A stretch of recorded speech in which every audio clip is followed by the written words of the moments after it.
Welcome back to the second episode of Drag Race Deep Dive. Here's my face, I'm back home. Let's talk about some Drag Race, guys. I just remembered we're doing Drag Race Down Under, so maybe we shouldn't. I don't think it's a shock to anyone when I say that Drag Race Down Under is not a good season of television. The problems are obvious and have been discussed to death. The show had very racially biased undertones, with the two POC queens getting eliminated within the first 3 episodes. Not to mention 2 queens with extremely racist past getting pushed all the way to top 4. The season felt so insanely stuck in the producer's vision, there was no room to adapt whatsoever. Keep this in mind for later. Like I discussed in my previous deep dive, the producers handpick who they would like to do well in the competition and push to top 4. In most seasons, the queens still have to meet them halfway and do decent enough in the challenges to warrant a win or being safe from the bottom 2, but God, some of these episodes, guys, it just feels like they have the winner pre-planned before they even start filming the show. Other queens would excel in challenges, but the win would be given to the queen who the producers thought would be best in top 4. There were also 2 points this season where everyone performed so poorly, except for one person, that the win was given to the person by default, basically. This isn't a knock to the talent of any queens. What was showcased just left the viewer and Rue wanting a lot more. The first instance of this was with Anita Wiglet on Snatch Game giving a wonderful performance as Queen Elizabeth, and second was Elektra Shock in the infomercial challenge where she just kind of blew her competition out of the water. It was honestly amazing to see her blossom and win a challenge, and I'm getting ahead of myself. Elektra Shock is one of the most compelling queens to be on Drag Race in the past couple of years. The actual edit of the season was a mess, but what they got right was positioning Elektra in the middle of the edit and kind of making her attached to every storyline of the season. When I think about Drag Race Down Under 7 months later, I remember the Kiwi queens, but mostly Elektra Shock. She was an amazing dancer, singer, and had a heart of gold, so you may be thinking, Jack, wow, that sounds like a winner right there. Well, imagine this. A horse slowly picks up steam after faltering in the first leg. The audience is looking at this horse after they see the first mistake, and then they see it slowly catch up to the competition, and then they think to themselves, oh my gosh, I think it just might win. And then it gets shot with a tranquilizer dart and goes out in 5th place. That's the trajectory of Elektra Shock on Drag Race Down Under. Let me explain a little more. Episode 1 takes every opportunity to show that Elektra Shock is underpolished, underestablished, and under a lot of criticism from the other girls. JoJo Zaho especially has a lot of words for Elektra, and the editors really play up the negativity in this. In walks in Kita Mean and Anita Wiglet, 2 Kiwi queens who just so happen to be Elektra Shock's bosses. So, Kalutzi, this one, she worked at Kalutzi? She does. Yeah. Wait, does that make you her boss? Well, yeah. This was the final nail in the coffin for Elektra's position on the season. Where other queens are very established in their country and beyond, Elektra Shock is still working in the club of 2 of her fellow competitors. The editors want us to know that Elektra Shock is not seen on the same level as the other girls. Wow, what's your name? Coco Jumbo.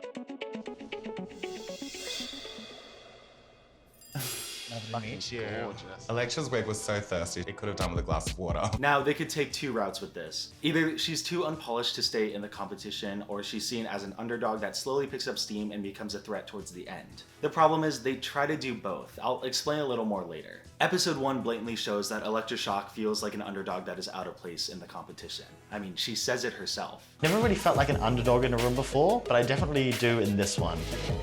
I think you could be the dark horse. The dark horse. Shit. The underdog edit is one that we don't really see on Drag Race that often anymore, but when it's done to completion, it makes one of the best seasons of the show. Traits of an underdog include less polished taste with fashion or makeup, not enough resources to express their tastes, early critiques from judges who may not understand who they are as a queen, other queens in the competition not seeing them on the same level, but the main thing that creates an underdog is their likable personality with a heart of gold. Elektra Shock checks all of these boxes in the first episode. Putting Elektra in the bottom of the first episode serves as a test and a showcase for where her true talents may lie. If she can't match them on the runway, maybe she can outperform them on the stage. And outperform them she does.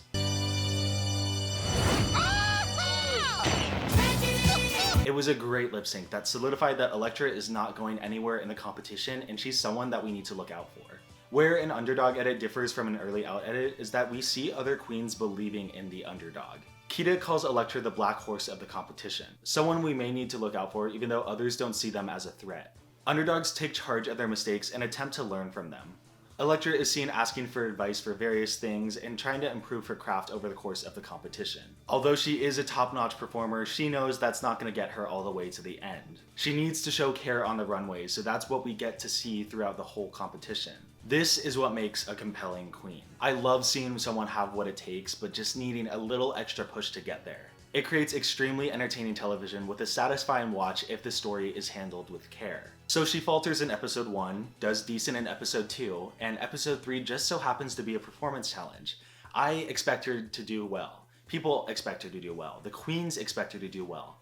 So what happens? Call me Elektra, don't forget, gonna win this race, better place your bets. I'm a high kick till I snatch the crown. All these other mother-talking bitches going down. I'ma do a pirouette while I spit my verse. Only need 5 minutes to rehearse. Got basic drag, make you laugh. Representing on RuPaul's behalf. She was in the bottom.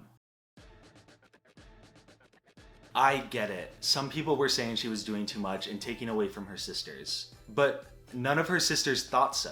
They were all absolutely thrilled to have worked with her and got the choreography that they got. They understood that this was a challenge up her alley and she was able to serve both them and herself very well. Karen even says that she wants her to win because she was such a great team captain and choreographer. The thing with Drag Race is that you don't need money to win this thing. You need the fire, the heart, and the soul. And she's got all those things. I want her to win this week. She's helped me out so much.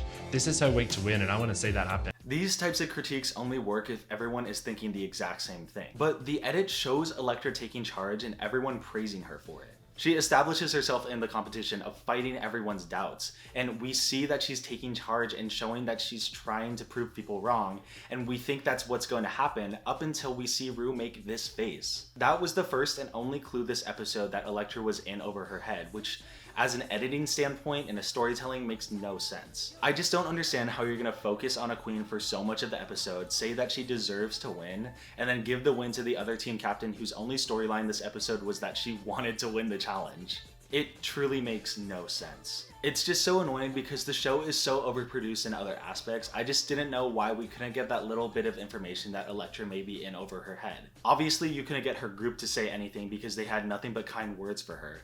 But morph the confessionals, tell etc. to say something because they had a lot of words to say after. Why couldn't you just put them before? I truly hate this episode so much. It punishes Elektra for taking charge and showing her performance skills, something that the judges were implying all season. There's just such a tonal whiplash because Elektra is painted as the underdog. Then we get more backstory about this episode about her losing her studio and that's why her drag is basic. And then we're told through other queens that she's a wonderful performer who deserves to win this week.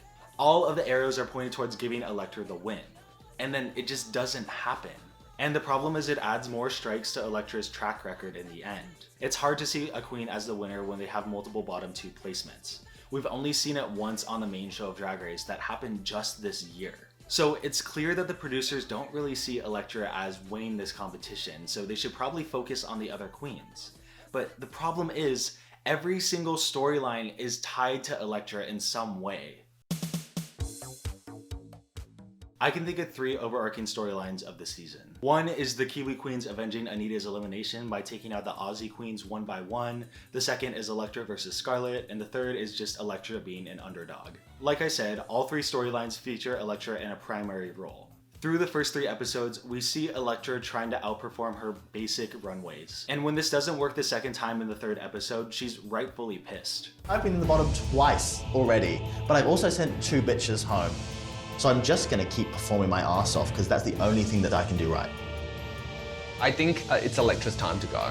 There's only so far you can get when you look like that in this competition. Episode 4 is where the next 2 storylines are set up, with Anita Wiglet getting eliminated kind of unfairly and Scarlett flaunting her wins over Elektra. For the most part, Kita is the center of the first storyline, with Elektra playing a strong supporting role. It further fleshes out Elektra's character as she wants to avenge Anita's elimination, but is only really doing that because Kita wants to. The latter feud between her and Scarlett is so overproduced and over-edited. Annie's were over by your pile. Are they yours? Yes? Are you using them? I don't know yet. Okay. Give me another hour. Okay. She's never getting those pens. Scarlett has made points about Elektra up to this point, but their rivalry only really started last episode because they were both team captains. This episode, Ru walks into the workroom and poignantly asks Scarlett, "What advice would you have for Elektra?"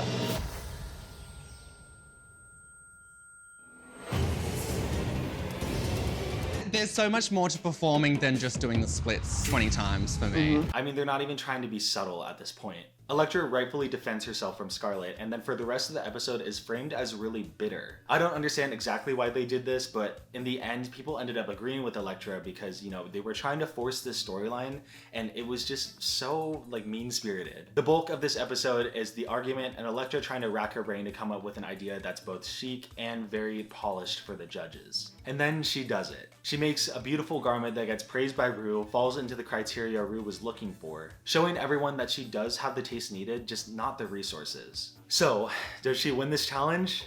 She isn't even high. She gets called safe, with Rue praising her for listening, and then they give the win to Scarlett. Like, come on. The praise is great because it shows that she's improving and that just kind of adds to her storyline. But after Scarlett is so clearly shown to be cocky and underestimates Elektra's talent, I want to see Elektra win over Scarlett in the end. And I know I'm a broken record when I say this, but the edit gives us that vibe. They present Scarlett as cocky, set up the feud between them, and then Elektra proves her wrong, but Scarlett still ends up on top. And then the cherry on top of this situation is that Scarlett gets the last laugh in the workroom. Elektra, I think this gown is probably my second favorite outfit here. I reckon you would have been in the top with slightly different styling. Yeah, maybe. I don't know if we're supposed to like Scarlett, but regardless of her past, she is coming for the clearly edited fan favorite of the show. So of course people are going to be upset and be annoyed that she's favored. She didn't even have the best look of the night, but the win was given to her and it just feels like we see that you're improving, Elektra, but your competition's still better than you. The edit of these past two episodes is just so insanely misleading. Like, both times, Elektra is the focus of the episode, and then is just thrust into the bottom. It's obvious that people can be the focus of an episode and be thrust into the bottom, but when people are saying, oh, she should win, and then she just immediately gets the opposite placement of a win, it's just such a whiplash, and it does not feel good as a viewer to watch. Episode 5 is the worst episode of the season when we're talking about bigger picture issues. Scarlett is exposed for doing blackface in the past and is barely given a slap on the wrist. We just saw something like this on Drag Race Italia where 2 queens were put into the bottom for having poor behavior. So I just don't understand why they couldn't do something like this here. Storyline wise, the episode was pretty good. Elektra finally gets a win. This episode fully showed her intelligence and strengths as a performer. And we finally see her improvements on the runway getting praise from the judges. Regardless for not getting put in the bottom for her actions, Scarlett should have still ended up in the bottom for her performance in the challenge. Instead, the queen to only really go in on Scarlett, etc., is put in the bottom and then immediately thrown out of the competition because they really wanted to save Scarlett's image. I'm disgusted in myself that I did those things. I've never looked at something like blackface and even thought that that could be like an honest mistake. Sashay away. Thank you.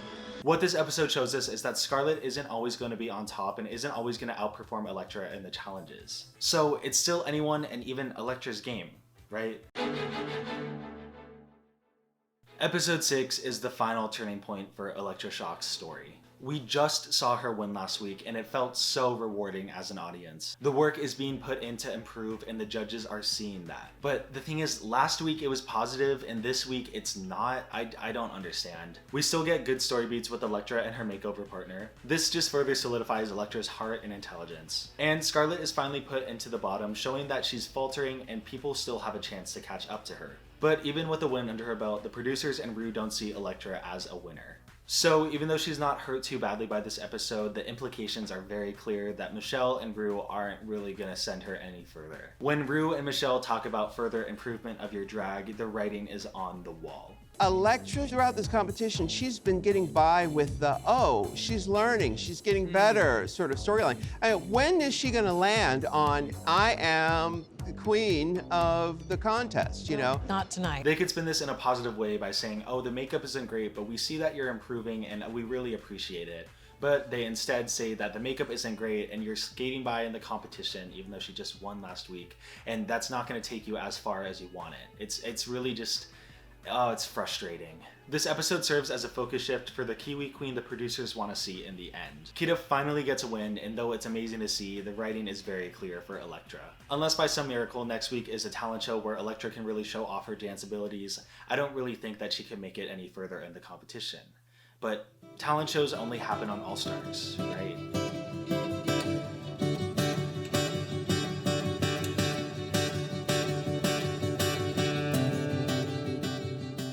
wish I could say this performance ended in a win, praise, and a moment of satisfaction for Elektra Shock being a fully realized competitor. They give the win to Scarlett, and that's where the Scarlett vs. Elektra storyline ends. Not very often do we see the fully pushed underdog lose to the overconfident competitor, but it happened here. It genuinely feels like a big FU to everyone who believed in Elektra. Listen, I can't deny it, Scarlett gave an amazing performance. But so did Elektra. This episode of Drag Race is one of, if not the lowest rated episode of Drag Race on IMDb. Low ratings often happen when fan favorites go home, but there's other things in this episode that kind of make it the worst episode of the entire show. Both Elektra and Kita give well prepared, well thought out, and well rehearsed performances that really deserve to be in the top. They both showed a lot of work and care getting put into these performances, while Art and Karen mimed eating food and made balloon animals. Is that it? Kita and Elektra were put in the bottom too. The judging said that their appearances and their performances weren't up to par, even though the performance is the main part of it, not the... Oh my god, I get so angry talking about this episode. Apparently Kita's dresses were too cheap and Elektra's wig was so dry that it made her look like a man, which very, very odd, like, things to say about drag in 2021. I don't understand. And I don't want to knock on the talents of Art and Karen, but these are talents that people can pick up in a day. I really just need to stop talking about this episode while I'm ahead. 3 things are obvious from the placements of this episode. The show clearly wanted Art, Karen, and Scarlett in the end, with one alternate queen most likely being a Kiwi queen. Even though Elektra gave a great performance and has shown to improve over the course of the competition, she was never seen as a contender in the producer's eyes. And finally, the Kiwi pick was Kita Mean. Like I already mentioned, it caps off Elektra's storyline of being an underdog who doesn't come out on top. So it just leaves us with a very unsatisfying taste in our mouths. And then going into top 4, the only storyline that's left over is the Kiwi Queens avenging Anita's elimination, so Kita is the most compelling person and should probably be given the win. And let's just thank God that she was. The ultimate problem with Elektra's storyline is that the show was too scared to commit. The producers couldn't predict her improving every week and then being the most justified winner in the infomercial challenge. So when their vision of top 4 is thrown off by a queen that's picking up steam and has one of the only other wins outside of like Karen and Scarlett, they had to use every opportunity to knock her down. Whether this is Rue saying that her outfit is good but nothing remarkable, or Michelle commenting on her makeup, or Scarlett just getting the last laugh in every situation, it was just clear that the show gave her the win but didn't really see her as a winner. I don't know if there was like a miscommunication on the editor and producer part, but like we just see so often that Elektra is the center of every storyline on the season, getting 7 to 10 minutes of footage every episode, and then isn't like seen as a person that they want to push to the end. I don't understand. The whole edit of the season was just so confusing. I have this fantasy in my head where the editors edit the footage chronologically, so they edit what they are being told by other queens, like, oh, Elektra's doing so well, she deserves to win. And then at the end, when they get the placements and then they see that Elektra's in the bottom, they're just shocked because they're like, oh, we just edited her to win this challenge and then she's put in the bottom. What do we do? Let's imagine a perfect world where Elektra is presented as is in the first 2 episodes. She's knocked down, but then she takes control and bounces back to improve every week. Episode 3, we see a lot more emphasis on the rivalry of the 2 team captains, with Elektra eager to win, but in the end, it goes to Scarlett because Scarlett's runway is more polished than Elektra. Frustrated, the feud continues into episode 4, where both queens are placed as high, and the rightful win goes to Maxi Shield. In this scenario where both queens are high, we see that both of them may not be on as different levels as Scarlett may think. And then it's still established that Elektra is listening and improving each and every week. Episode 5, Elektra wins for giving a great performance and a great runway. Scarlett then lip syncs to show that her polish isn't always going to keep her in the lead. Finally, episode 6 is where this storyline caps off. Maybe the episode can start out with Scarlett saying that she's still more polished and that Elektra is like still underestablished or something, and then Elektra can be like, I'm improving and the judges are seeing that I just won last week, something like that. But then Scarlett and Elektra are put in the bottom too. And this is justified because makeover critiques literally never make sense. Both queen has 1 win and 1 bottom placement, and it's gonna be a great lip sync. In the end, Elektra sends Scarlet home, and both leave the feud learning a little more about each other and what drag is. Episode 7, the win will go to either Maxi, Kita, or Elektra, and then Art is sent home just because she's the only one that doesn't have a win. Each queen makes it to top 4 with at least one win, and it makes for a better competition of who will take the crown. Elektra wins after being praised for her finale performance and very polished runway, showing she can finally do it all. In a perfect world, that would be amazing, wouldn't it? At the end of the day, we fell in love with Elektra regardless of her placement. I just know as a viewer and an avid superfan that there is a lot more that could have been done with this story. This whole season just felt so overly planned, so when the edit presents us with as strong as a presence as Elektra and then doesn't give her the win or at least the top 4 placement, it just feels so frustrating and the viewers just don't really understand why. Drag Race Down Under just serves as an example of how not to make a TV show. Still, there were great moments with some great queens, so I don't think the season is completely unwatchable. Bottom line is the producers just need to be a lot more open to adapting and predict who's going to be seen as a fan favorite from the audience. Honestly, there's a great example of this in season 8, but I guess you'll just have to wait and see for the next video. Now let's get more POC representation on the next season of Down Under. Once again, please don't send hate to any of the queens in this video. Like I say, it's easy to hate, but it's a lot more fun to spread love. Thank you guys, I hope you enjoyed. A new video coming out soon. I'm back home for the holidays, so hopefully I can crank out some videos. Thank you for all the support. Hey guys, Electroshock. She's disgusting dumpster garbage trash. I hate that her wig was drier than a desert. She is garbage and I hate her guts. Wait, isn't she your employee? Well, yeah, that was one of the worst Snatch games I've ever seen. Coco Jumbo, Shantae, you stay. Okay. Hey guys, actually, I don't really have any lyrics, so if we could develop this story. I'm team captain and what I say goes. I know I killed this challenge and my group worked together really well. I think I have this win in the bag. Elektra, you reminded me of Beyonce up there. Oh, well, thank you. That's not a good thing. You see, in this individually judged competition reality show, you were not focusing on your group enough. Coco Jumbo, sachet away. At least I sent home Art Simone. Art is back in the competition. We need to get some more diversity in there.